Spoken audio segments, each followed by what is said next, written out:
All right, so welcome everyone to the CQL implementation week.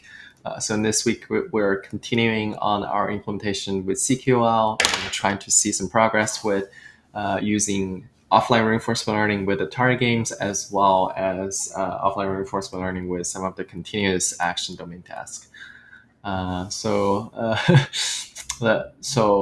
Alex and Rosalind, how are you guys doing with the continuous tasks this week? Unfortunately, not much progress on my side. So Okay. Not too bad. So I had some kind of administrative stuff at the start of the week. I was being after 9 months, you have an assessment to check on your progress. So I was going through that at the start of the week. Mm-hmm. But I did manage to do a bit of experimentation just with some of the kind of the hyperparameters and some of the different ways of figuring out when to stop learning. And when I set up my tensor board as well, which has been quite good, just because it's nice to be able to smooth some of the stuff out. Nice. So I tried a slightly different approach as well, where I don't know if you remember, but in my code, in the kind of the extra CQL bit, where you do the log sum, exponential and all that kind of stuff, I was only using one of my critic networks, and I had two. So I just added the second one in, and I'm going to take the minimum of those two as my value. And I'm just running some experiments now to see if that makes things better. Okay. It looks like it is making it better, but I'm only about 300. I'm only about halfway through the training, so I have to leave you hanging on that one. But I did try a few things where I was changing the alpha, or the alpha prime, I think is in, and that seemed to. I tried 1 and 10, and they were both worse than 5. So I think what they've suggested as 5 is probably about right. I see. And I also tried, instead of just, so I do like 1,000 gradient updates and then one evaluation and record the score and keep doing that. I tried doing it with 10 evaluations and taking the average, but it didn't actually make it any better. So it's probably, well, I've only tried the experiment once, but from what I can gather, it's probably, you probably only need to do it once and then take a moving average and use that as your stopping criteria. Obviously, it's much slower to do 10 evaluations than it is one, so there's not much gain from doing that as far as I can see. Yeah, I was going to say that because doing evaluation, especially if you were to do it synchronously, it's going to cost you a lot of time. Yeah, and it's one of those, the better your agent gets, the longer it takes to evaluate, because you can do the task for longer. So the better you're doing, the longer it takes, and it just ends up taking a long time. If you're doing 10 evaluations of, say, Walk 2D, and you're getting a good score each time, it can take like a few seconds, and that obviously mounts up when you're doing many runs. Yeah, it makes sense. Yeah. So something that I was quite curious about, something that I was quite curious about is why they chose SAC as sort of the continuous algorithm instead of using algorithms like DDPG or TD3, because it seems to me that DDPG and TD3 have a much more straightforward connection with DQN. So do you guys have any thoughts on that? I don't know. I think it'd be kind of fun to see, because I've got a version of DDPG. I might try and just use the augmented Q value updates from CQL on that, just to see what happens. But I don't actually know why they chose. It's like they chose kind of the hardest versions of everything. Like they've got soft autocritic for the continuous stuff, and then quantile regression DQN for the discrete stuff. Yeah, I wonder if they just do a little bit of experiments and find out that SAC works really well.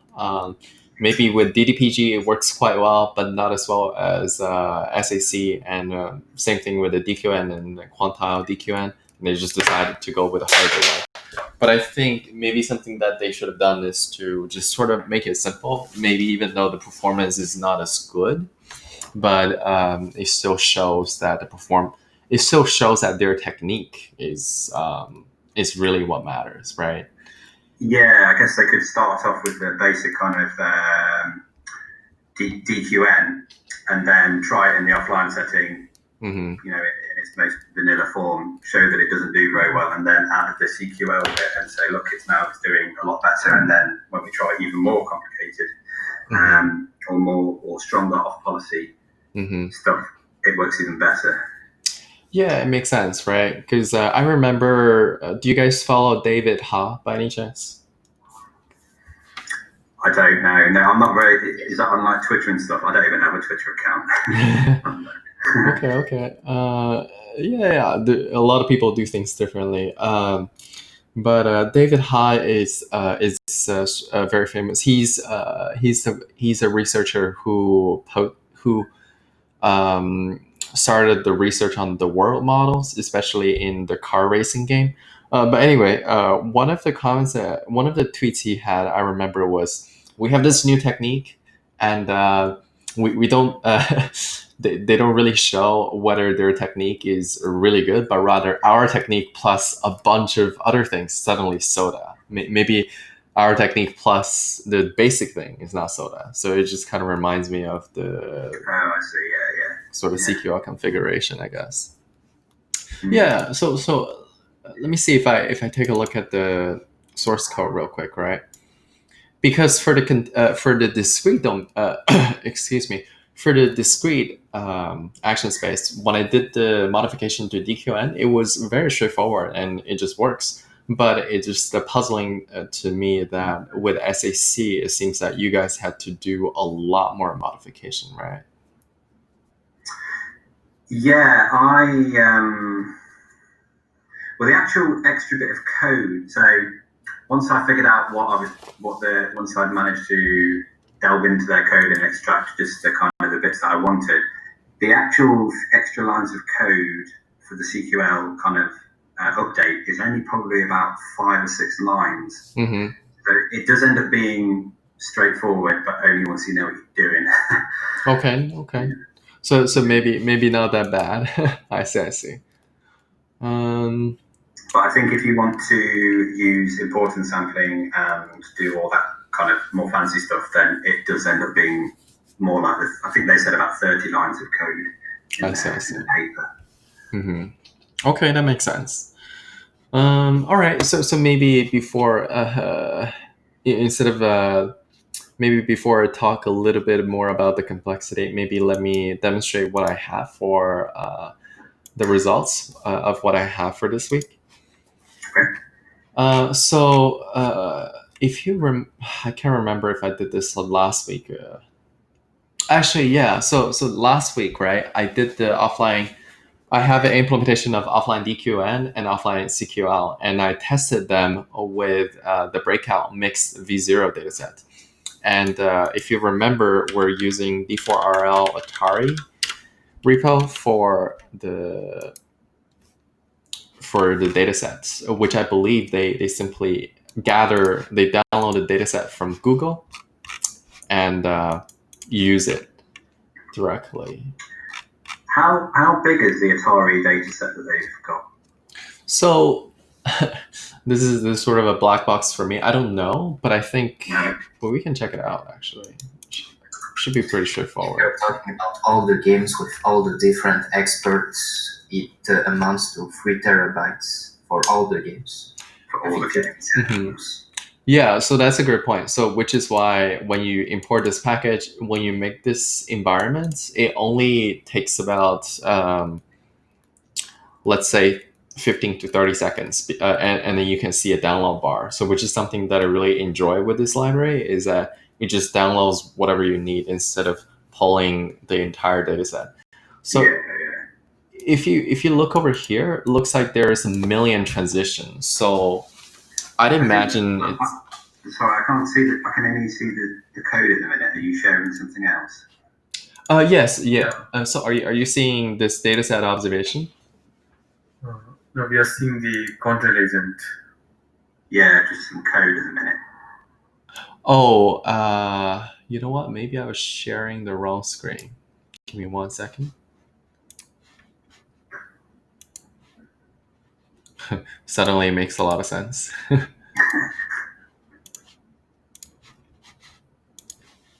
right, let's try that. So can you see this data set over here? Yes. Yes. So the data set, yeah. So as I mentioned, when you make the environment, it downloads the data set and save it to this D4RL folder. And then the observation data is really the data that's, I guess, going to take the most of the disk space. And it's about 1 million 1 million ND arrays of 4 by 84 by 84 shape.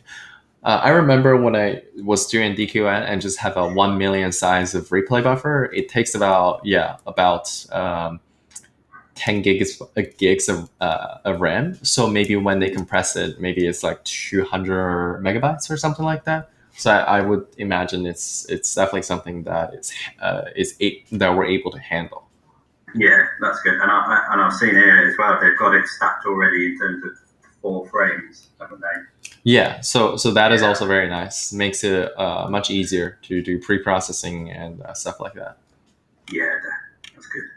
Yeah. So if you look over here, so they show the available data sets over here, and you have the mixed data set, medium data set, and expert data set.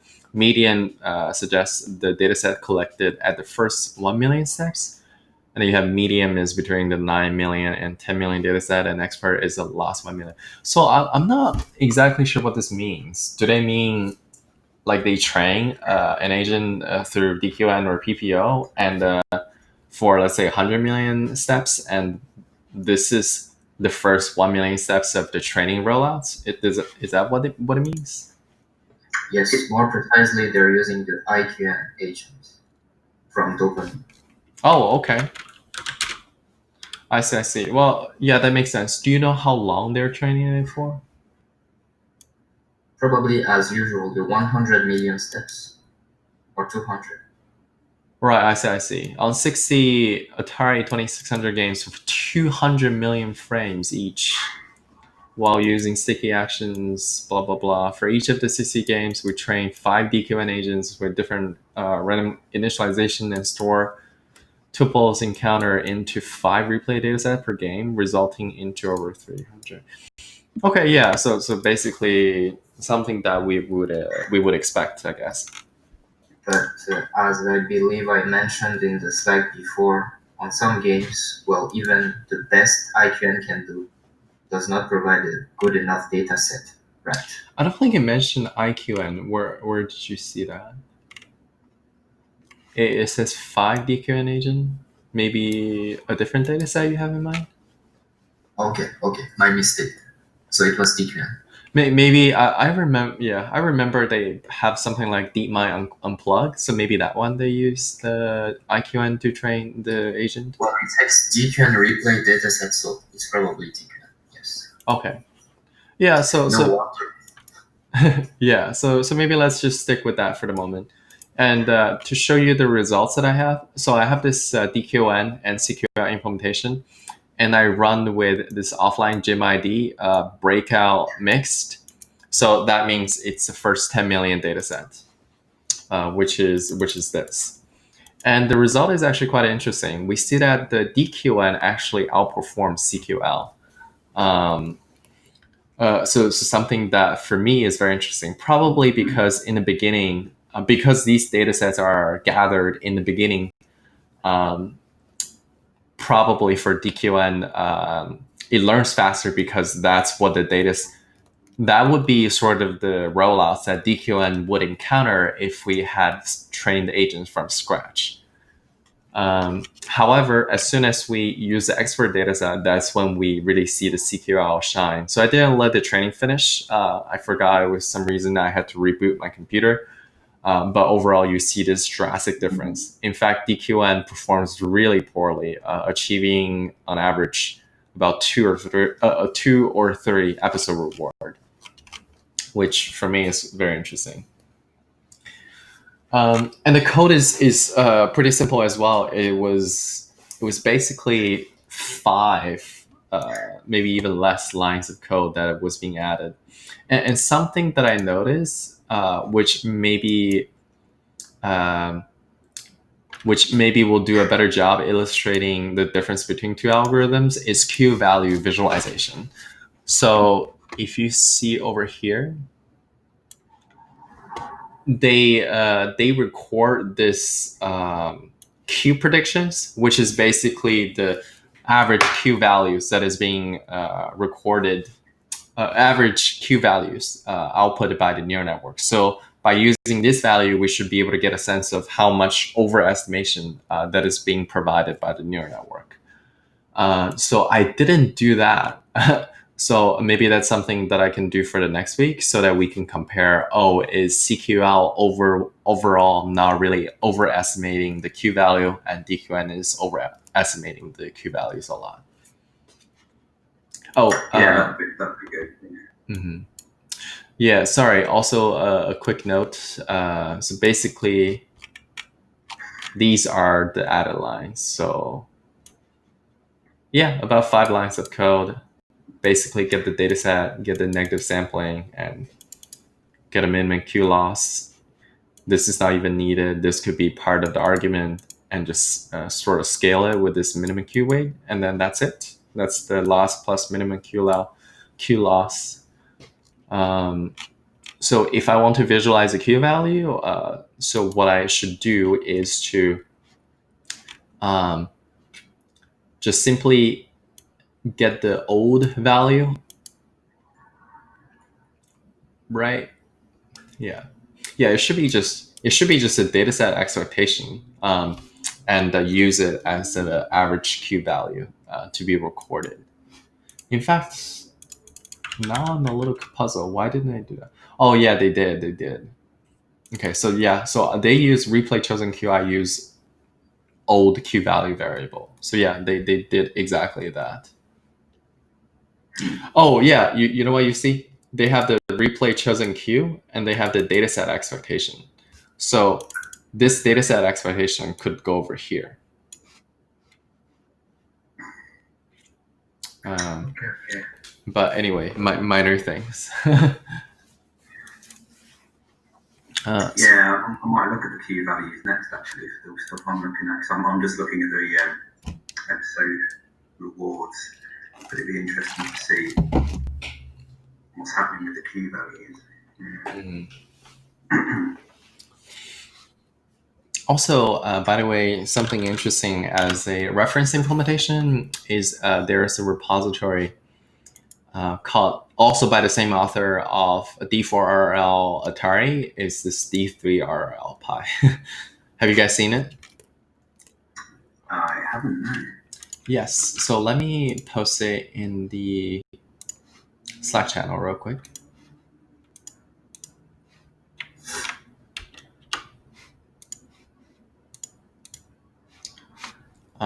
So this library looks really cool, has a lot of features. Apparently it also pre-processes, it takes a D4RL Atari dataset and sort of integrate it, but that's not, I guess in a sense, that interesting. In any case, they also have the CQL version that works with Atari games, which is very cool. And they also have it, they also are able to do this with PyBullet, which I thought would be very interesting. Excuse me, which I thought may be very interesting because because with D4RL, I think only Mujoco, the Mujoco is like a definitely needed dependency, but over here they have PyBullet, which probably make things a little more accessible. Yeah, that's good. Yeah, because I just reinstalled the system, and I remember it was a further pain to get the Mujuko license work again. Yes, it took me a while to install Majoko and then default IL stuff. There was just a few quirks, and I'm not very good with Linux either, so it took me a bit longer than maybe someone that's more familiar with it. I got there in the end, but Yeah, it was a bit painful. yeah, I share the same experience. So yeah, there's something that if you're interested, you should definitely check it out. I will definitely check it out as well. But yeah, so for the DQN side, I think I'm ready to sort of run a lot of experiments and add it to the OpenRL benchmark. So what I will do next week is two things. First of all, is to add the Q value visualization for both offline DQN and offline CQL. And then I just simply use my scripts to submit their runs to AWS. And then hopefully we'll be able to, let's say, populate this offline benchmark with a lot of, sorry, not this. We can populate this Atari report with a lot of CQL runs. So that would be kind of my hope. Yeah, sounds good. Mm-hmm. Yeah, thanks. So standardly, the standard Atari environment that I run, I have 5, I believe. I have the QBERT, I have the Beamwriter, and then Space Invader, Pawn, and then Breakout. And there was I had a student, a graduate student, also in my university, who really enjoyed the project, and he submitted basically a lot of runs with things like tennis, freeway. So these are very interesting as well. Also, this Gopher is very interesting because DQN is performing really poorly for some reason. Wait, I don't understand. Oh, never mind. It just performs very poorly, and Apex performs really well.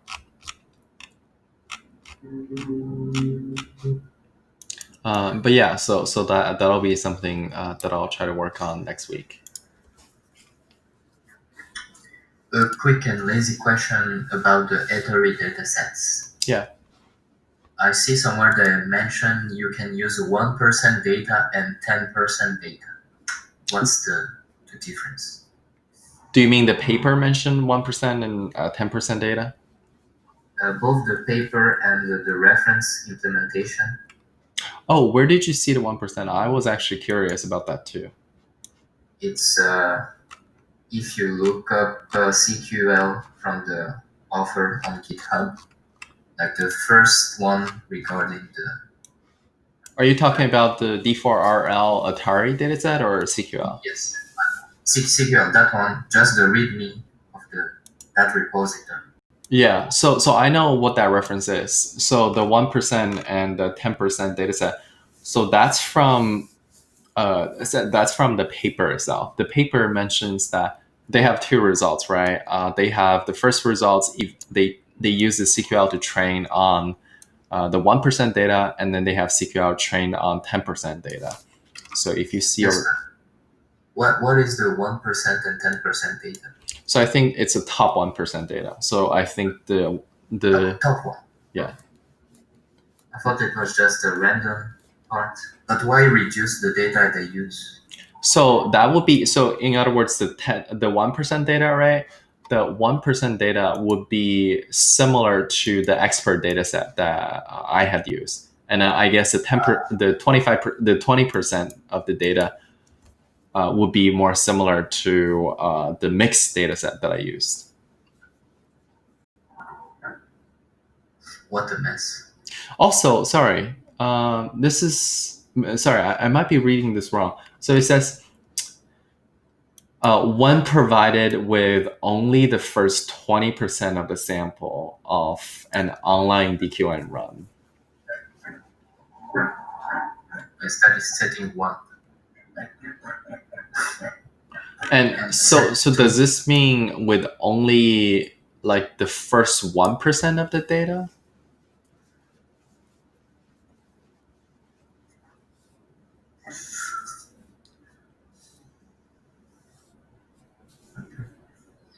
Huh. And then Since they use 200 millions, so I guess it's around 40,000 frames, probably. okay. Well, yeah, 400,000 frames. yeah. So ideally, we can perfectly reproduce the paper, but I'm okay to let this. I wouldn't worry too much about it because I can see that at least from the data set that it makes a huge difference, and I know in a sense the expert mix and medium data set is much more straightforward than this 1%, 10%, and 20%. I don't know. Okay. Also, there is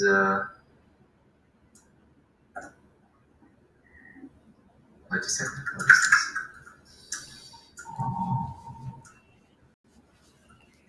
Is anyone using the qlearning underscore dataset function from the T4RL repository, like to create Oh, I haven't tried it.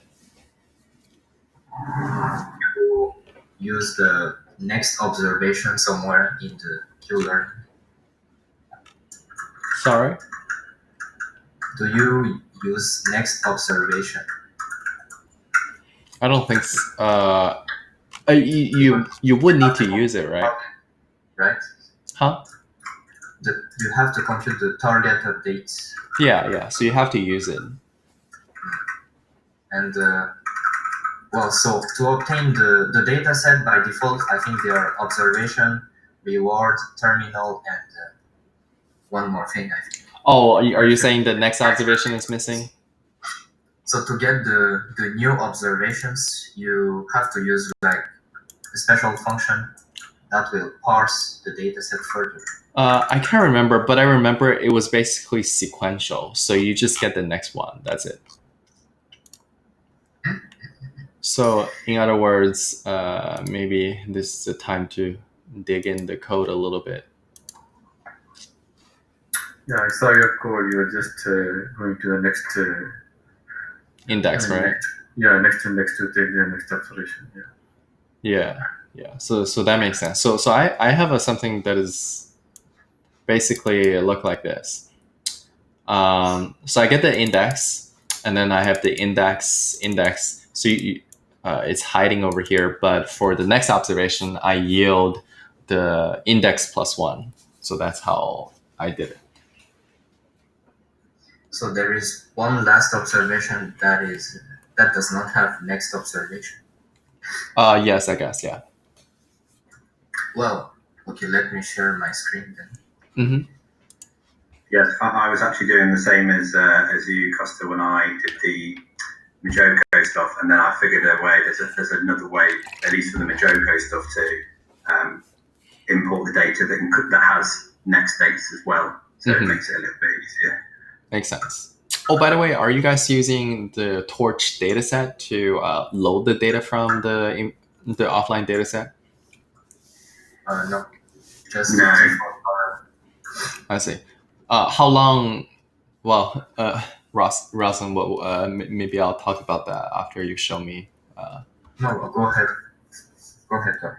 Oh, sorry. I was just gonna quickly mention that. Well, ask how long does your script run? Like time-wise?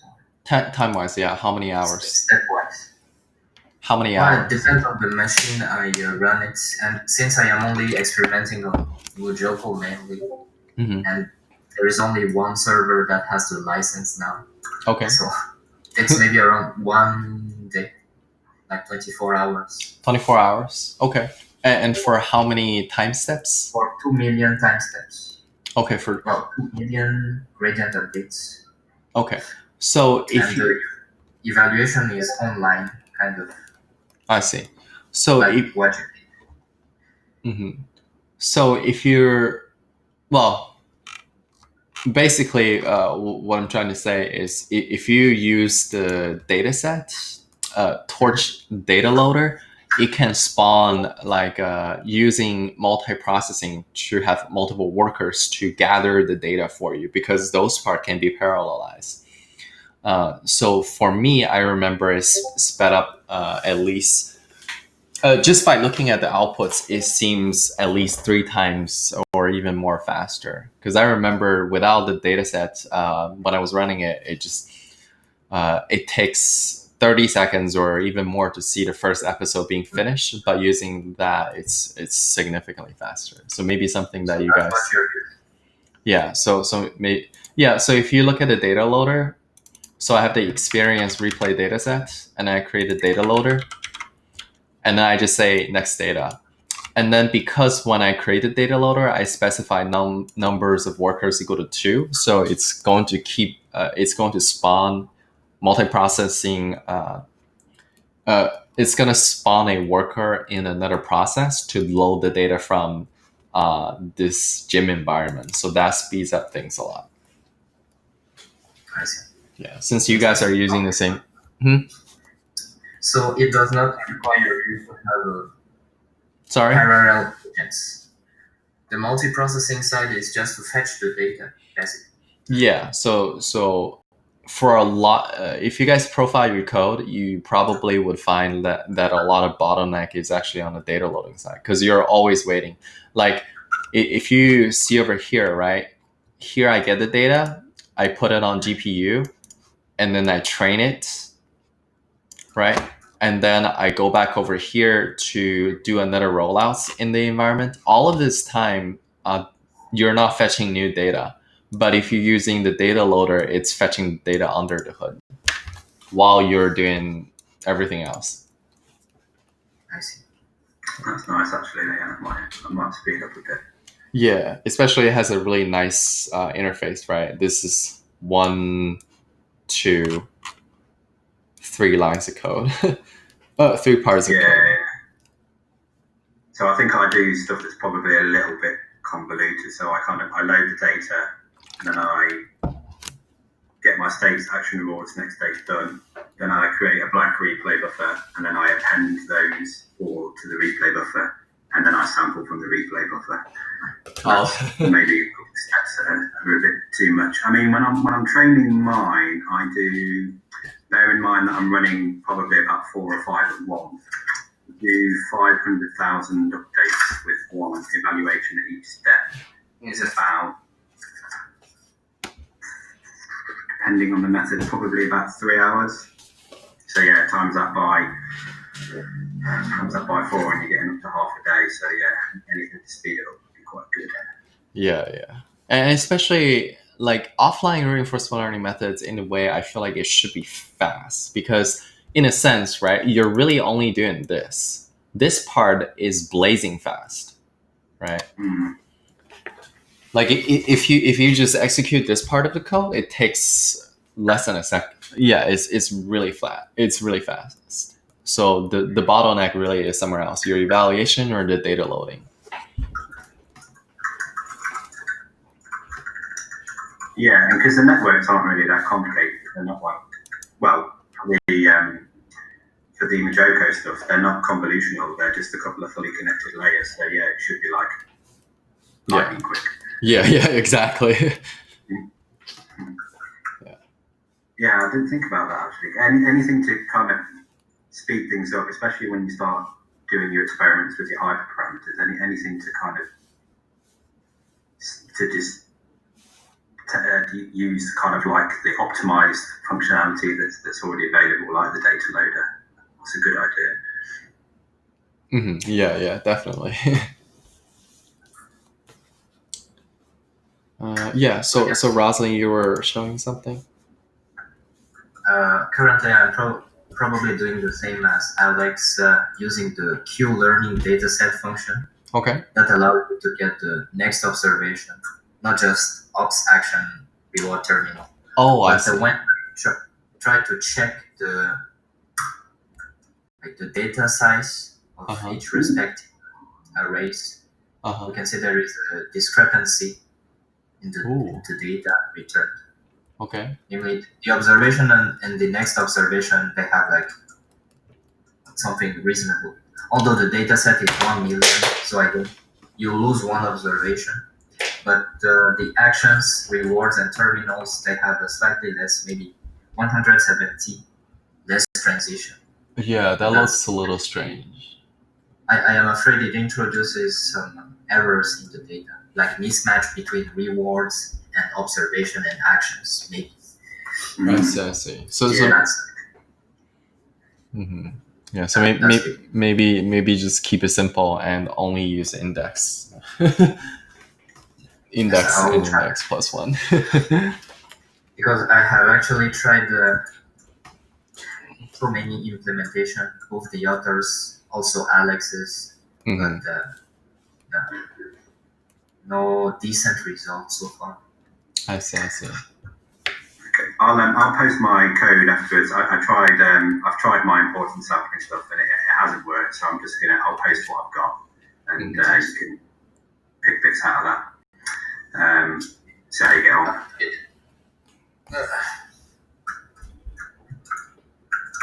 Yeah, sounds great.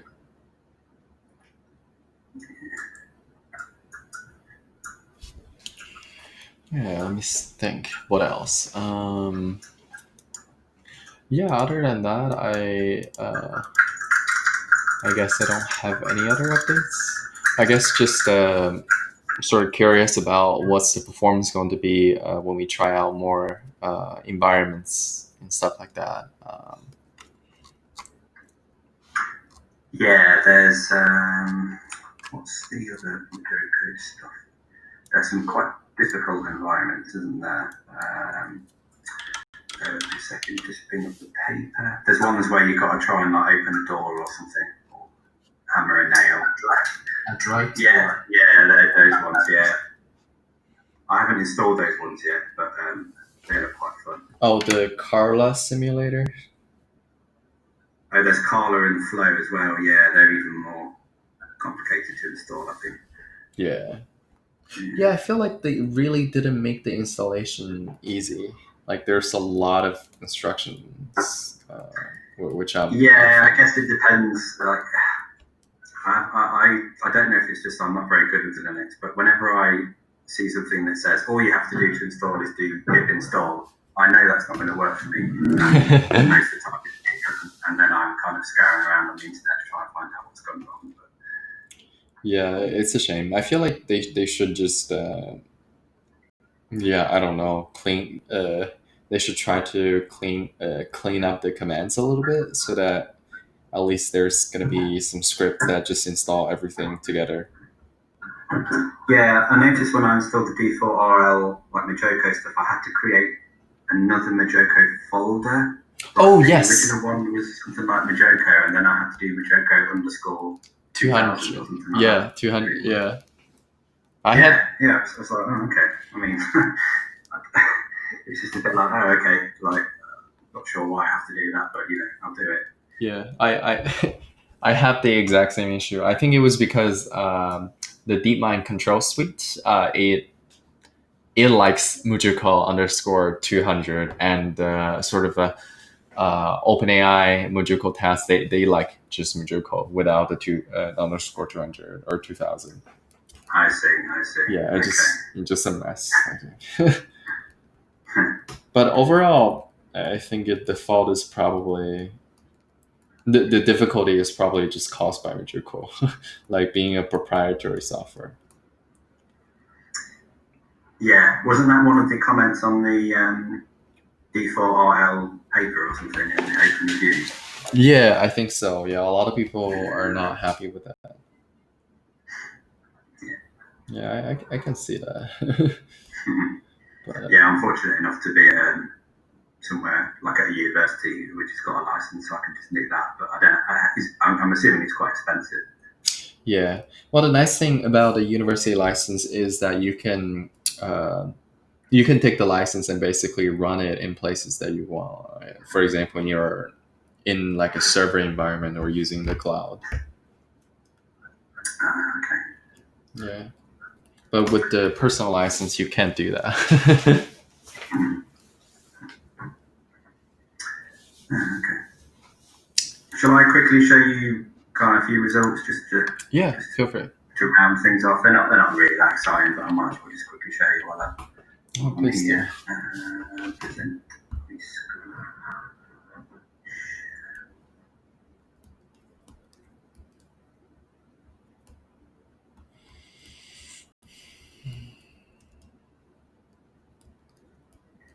So can you see my TensorBoard stuff? Yep. Oh, you have. So I have to do a lot of smoothing in this. I mean, crazy amounts, like 90%. But that's a stability thing that I kind of mentioned. So I've actually done quite a few experiments. So what I was just talking about earlier was I was doing my CQL updates. So this is my basic one where I just do. I use one of the critic networks as part of my CQL kind of update.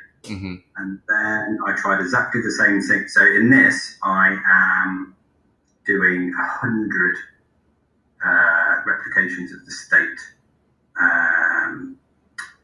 And that's what is summed up in that log sum exponential bit.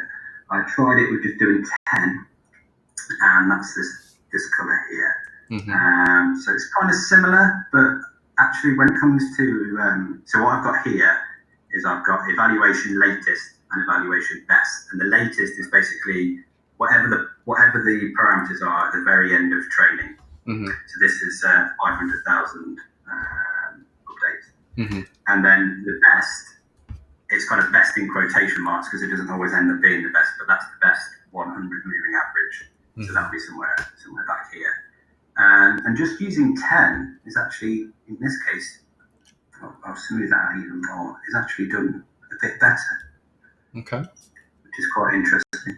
And then I've also got my version where I use both of the critic networks to update the CQL update. And that's still running. But it started off doing better, but it's kind of performing probably quite similar to the other ones. But it'll be interesting to see what the results are down in these two bits. And then I tried quite a few experiments with changing the learning rate, slightly higher learning rate, which kind of worked for the expert, but I think for the medium it didn't work so well. I'll just stay on it. And then I changed the alpha, and that actually made things considerably worse, so I abandoned that. And then maybe for a future thing, I've also got my implementations of Bear and BCQ. So you'll see that Bear starts off quite good and then tanks. Right. But actually, it's late. If I take the policy as it was back here, it does really well. That's really stable at the top. Yeah. And then BCQ actually does pretty well and learns quite quickly and is relatively stable. And then from here on, from there, it's really nice. Yeah. And both the latest policy, almost perfect. And that one was really good. But then I think so that was for Hopper. Then I tried Walker 2D, and I think maybe CQL is probably the best for that. Okay. So it's all quite messy because there's so much going on. But so that's, if I get rid of Bear and then I put Bear back in and take out BCQ, you can see that CQL is the best in that one. So it just depends. There's lots of stuff that you can do, but I don't think any one is the best of all of them. I see. Yeah, and I think that's what was reflected in the paper as well. Sometimes Bear was better, sometimes CQL was better. Yeah, it makes sense. I guess in a sense I am. Even offline. Sorry for that. Offline. Yes, Bear's offline. Yeah, Bear's similar to BCQ. The code's very similar. So the only difference is the way that they constrain the actions. They use maximum mean discrepancy as kind of a method of constraining it in Bear, whereas in BCQ they just have what they call a perturbation model, and they update if you go down the route of looking at BCQ and pair, I recommend starting with BCQ because that code is really easy to follow, and then pair is built on top of that, and they even use the code that BCQ have done and just modify it. I see. Yeah. I think Hopper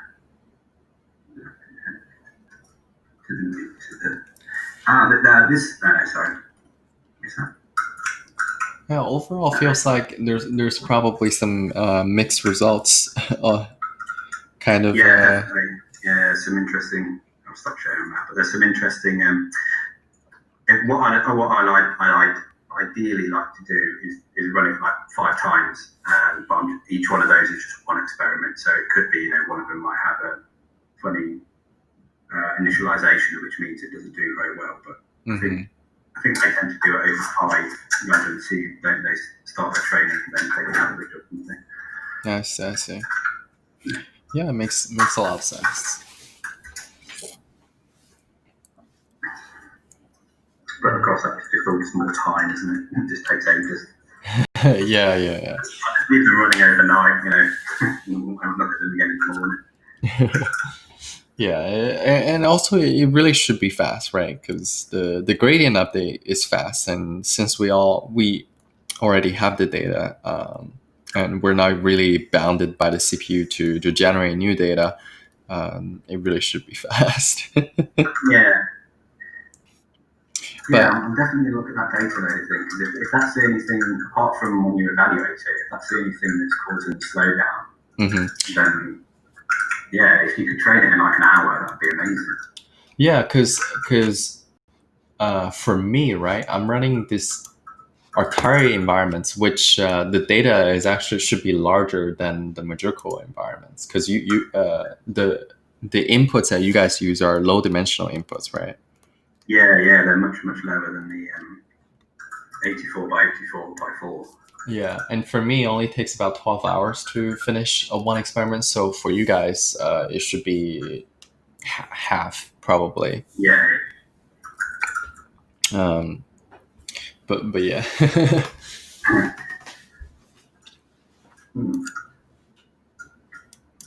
I do. There's something funny with the GPUs on my workstation as well. It takes ages to initialize them, but I think once they're initialized, they're okay.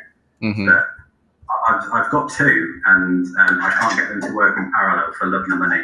So I think I'm going to have to wait until we're eventually allowed back in the office to actually have a look. I'm so close to having like really powerful, fast stuff, but there's just something physical, I think, that's not quite right in the setup. But I can't do anything about it. I'm not allowed any of it. Yeah, that's a struggle. We have a server that in our office, and we used to be able to use SSH into it, but now we couldn't, and we also cannot go into the office and fix the issue. The security will just throw us out. So. Yeah. Oh well, that's okay. All right, let's probably wrap up. Does anyone have some last minute thoughts or questions? Nothing from me. Nothing from me too. Thanks. Okay. Ralston, you good?